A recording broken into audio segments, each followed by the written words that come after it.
Hey y'all, it's Dr. Ashley Gaddy Robbins, and you are here for the third episode of Break It Down Now. And this week we are breaking down the word privilege. This is such a scary word for a lot of people. It makes people nervous. It clutches their pearls. Their heart is racing. They feel guilt. They feel shame. They feel nervous. Or they can also feel like, Well, let's go ahead and break this word down right now. The reason why all of these emotions surround this particular word are for multiple reasons.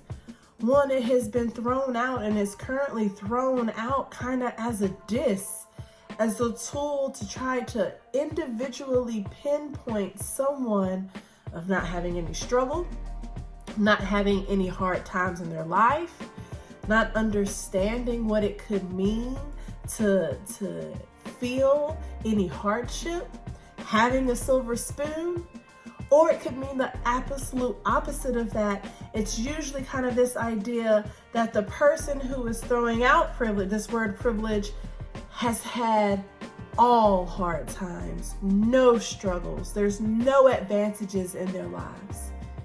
And the reason why this word has almost become like fighting terms, like people are ready to really respond heavily when this word is used, is because we are oftentimes only talking about it on the individual level.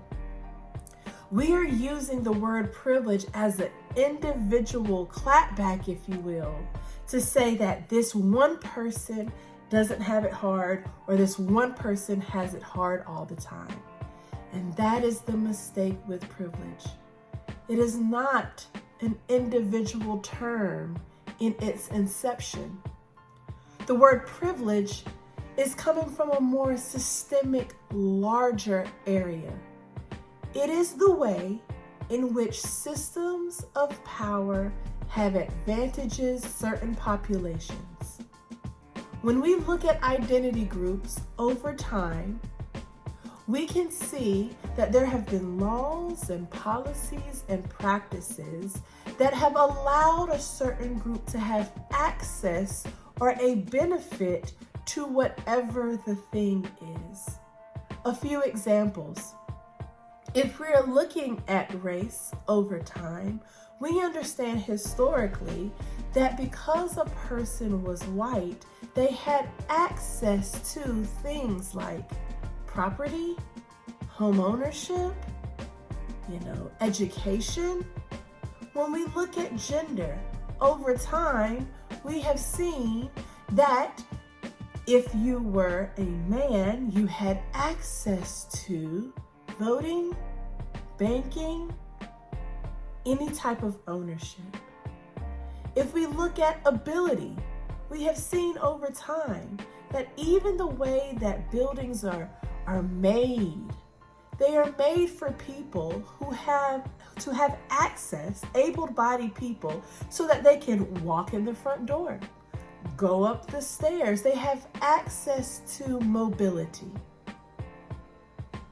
And then one of the major aspects, the major identity that privilege comes into play is around class. And historically, if we look at over time, the system of class has allowed for people with more money to have access to usually more money, which is how wealth is built and stays in this smaller pocket of people. That's how we have to think about this word. The questions we need to ask is, who has the system over time benefited?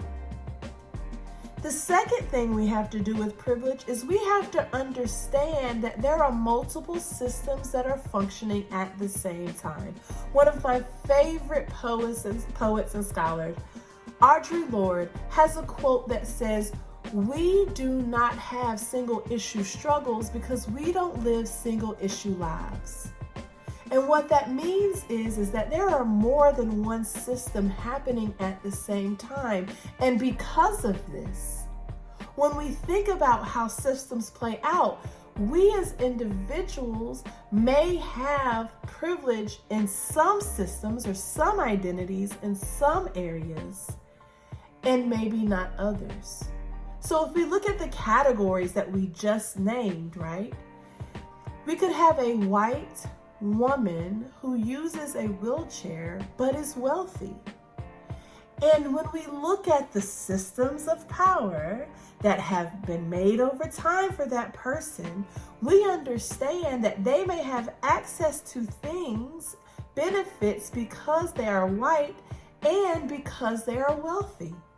And in other areas of their life, because they use a wheelchair or because they are a woman, they may have a harder time gaining access to what the benefit is.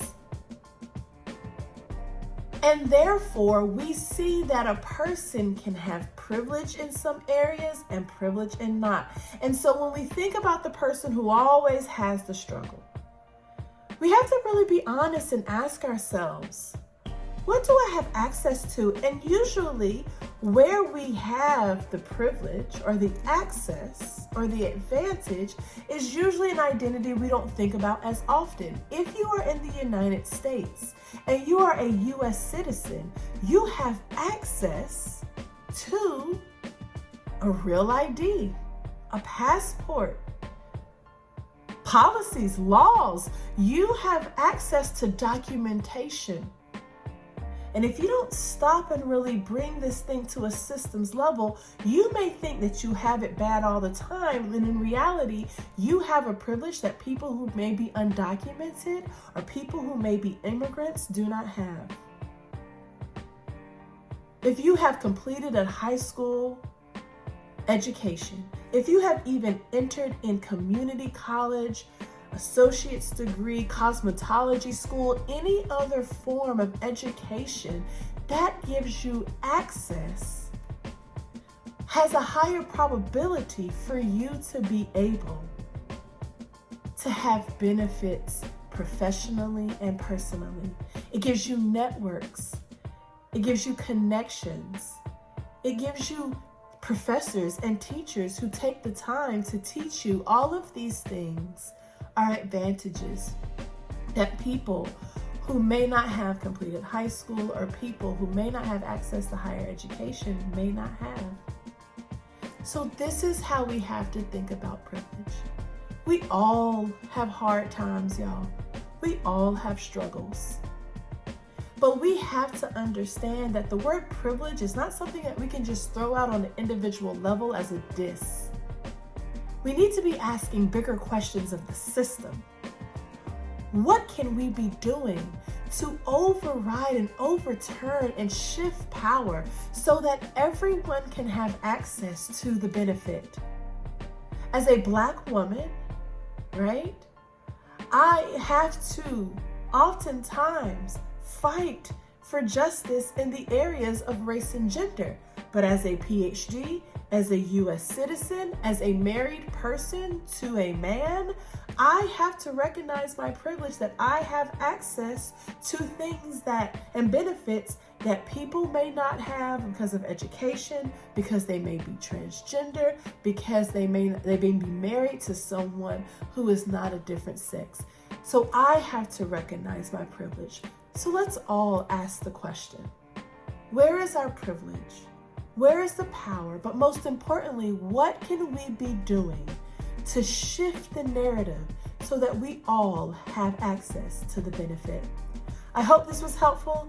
Feel free to like, comment, and subscribe, and tune in for the last episode.